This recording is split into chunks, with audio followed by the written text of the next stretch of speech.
Coach Tom Stone for you. Red Raiders do head to Fort Worth tomorrow morning, afternoon, and then we'll play Thursday afternoon at 4 o'clock against the University of North Carolina. Take questions for Coach Stone. Coach, you're playing the defending national champs. Where are the biggest challenges for them? You know, you don't find anybody in the second round that's easy. And so when you look at the top 32 teams that have made it so far, I'm not sure there's anybody you'd really be excited about playing against. They're all going to be tough. This game certainly has its own set of unique circumstances because of their strengths and how we play ourselves against those things. And, you know, they're figuring the same things out about us. So I think it's going to be a great game. We look forward to it. We can't wait to get up to Fort Worth, which is, you know, kind of our home away from home in terms of our fan base. So we're excited to get up there and look forward to the opportunity to, you know, have a great performance in a second round game. With the Big 12 success this year, 8-0 in the first round, how do you feel like that's prepared them, not just playing competitive teams, but different styles of play in the Big 12? Yeah, I think you've touched on two really good things. First of all, this is the best year I've seen from the Big 12 since back in the early days, and most competitive. And I don't think there was a single game that we went into thinking this is going to be cake. And so every game we played was tough, and there were games where we came from behind and won. There was games where we were ahead and got tied and had to go ahead and get the winner. And there's been games when we've been under the gun, you know, and had to fight for every piece of ground, you know, that we were playing on. So I think that does prepare us for these types of games. I mean, look at UTSA. We were pretty comfortable in that game and pretty much had it locked down. And then they equalized, and so we had to fight back to get the winner before overtime because nobody wants to play extra minutes in this tournament, so you can hopefully save your players for the next round. So I think the league has done us a great favor, done all the teams a great favor in terms of the competition that we all faced.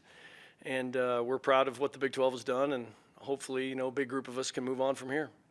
And you talked about your depth this year, but that's something that you really kind of prize. I guess, how do you feel like that will allow you to kind of compete with their level of depth as well? Yeah, I mean, I think our depth is certainly a weapon. But very few teams make it this far without having great depth. Carolina didn't show off a lot of that depth in their last game. Only subbed a couple times, but we know it's there. And both teams, all four teams in this regional, will be able to go to their bench and bring on game changers, people that can make a difference. So it's that time of year. You know, you don't get here without depth, and you don't get here without your starters playing well.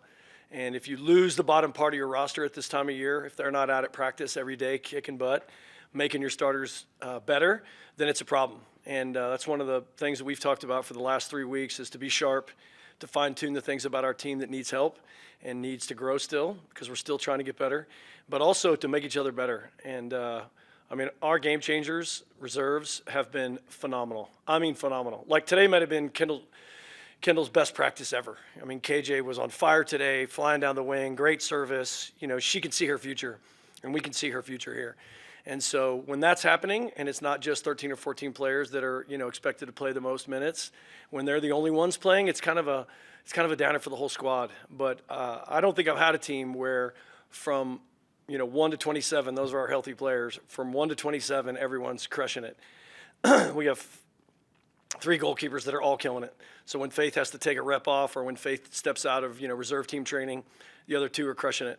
Maddie and Kuiper are doing extremely well. So we've gotten it from everybody. We love their attitude, and that's made practices really good because they have to be good this time of year. You can't just go through the motions and expect to flip a switch, you know, when the lights come on. So happy about the way our team has responded to getting to play in November. Not everybody gets to do this. It's not something we take for granted, something that we're proud of, but also real. There's a lot of gratitude that we're still playing and want to continue. On that note, they have a second day between the 2 rounds. So if y'all get there to that 3rd round, I guess how helpful is that? And how did that come about? Was that something that y'all had any input on, or was it a conference thing or anything? What was the beginning of that? The second day of rest between the 2 rounds. Right. We've been pushing for it for a while. A lot of the veteran programs and then some new voices, some young coaches, excuse me, who have come in to become head coaches. You know, the banter's been loud that it doesn't make sense to play Thursday, Sunday all season and all of a sudden only have 1 day of rest in between.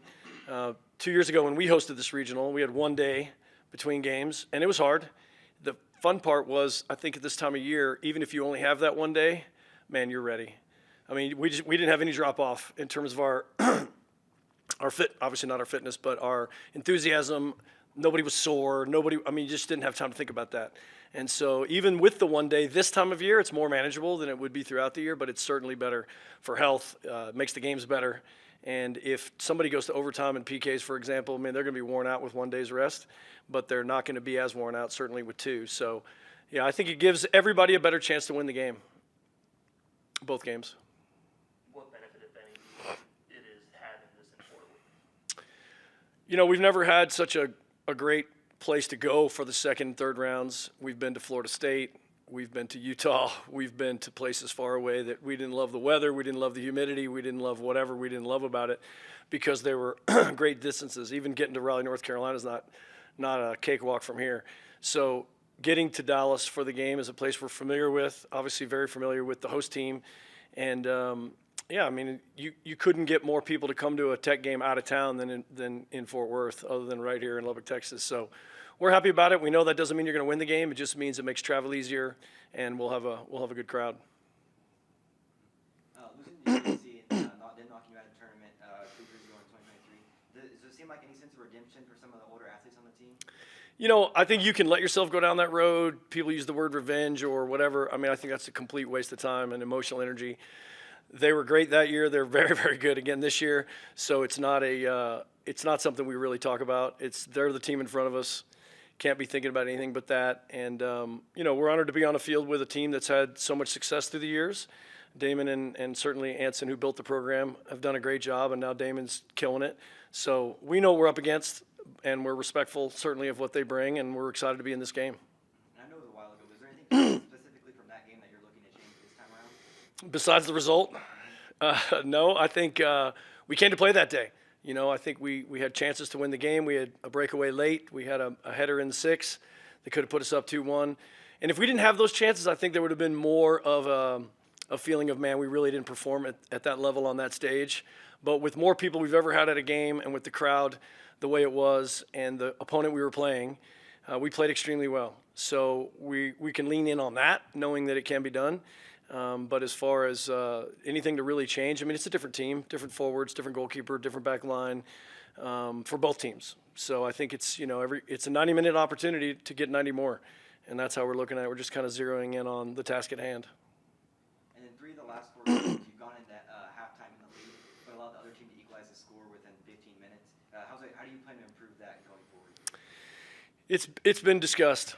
Yeah, it's not that necessarily that we've let down in that moment. It's that maybe the other teams have done a great job of coming out and playing extremely hard in the first 10 to 15 minutes. And there is an opportunity when that happens to put that team on its heels, which we did against UTSA in opening round. We did put them back on their heels again. We kept attacking. We kept going for the second goal.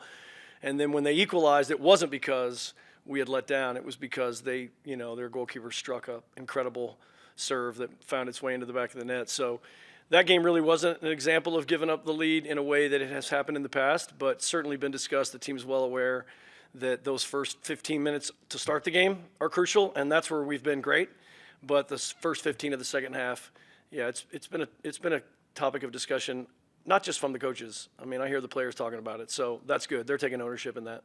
How do you plan on putting different players in who didn't play the first half, maybe for more energy or something like that, or is it just pep talk, something like that? I think it's just more of the realization that, if you want to play on, you can't have a lapse. Another team could score a great goal, and you can be playing awesome when they score it. But to have a lapse of any kind is dangerous this time of year. So we just looked at it that way.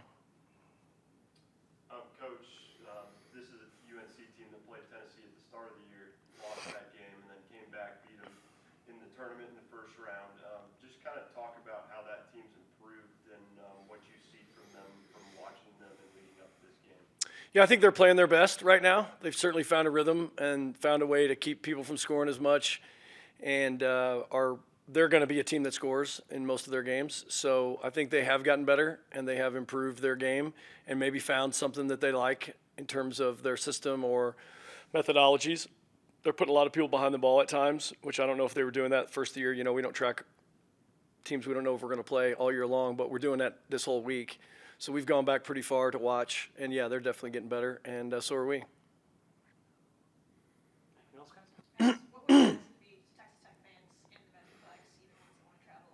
Here you mentioned putting the bat signal in the sky. Yeah. On Friday, Yeah, we're going to definitely put up the bat signal in Fort Worth and Dallas. It'll be a giant double T up in the sky, and hopefully they'll all just come out, like just out of their, get up from their dinner tables, get up from restaurants, and just work their way over to Fort Worth. Look, it's easy to get there from all over the Metroplex. Everybody knows where TCU is.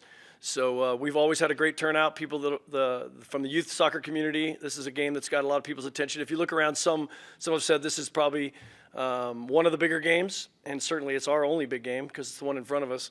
But I think we'll have a great turnout, and Red Raiders love to cheer their teams on. This has been a great year for Texas Tech athletics, and there's a lot of vibe about us in the Metroplex, and not only in our sport, but obviously in football and soon to be basketball, and we know what softball did. And so I think Red Raiders will come out in force. We certainly hope so. And they're not the type to sit on their hands. They're loud and proud, so that'll help us.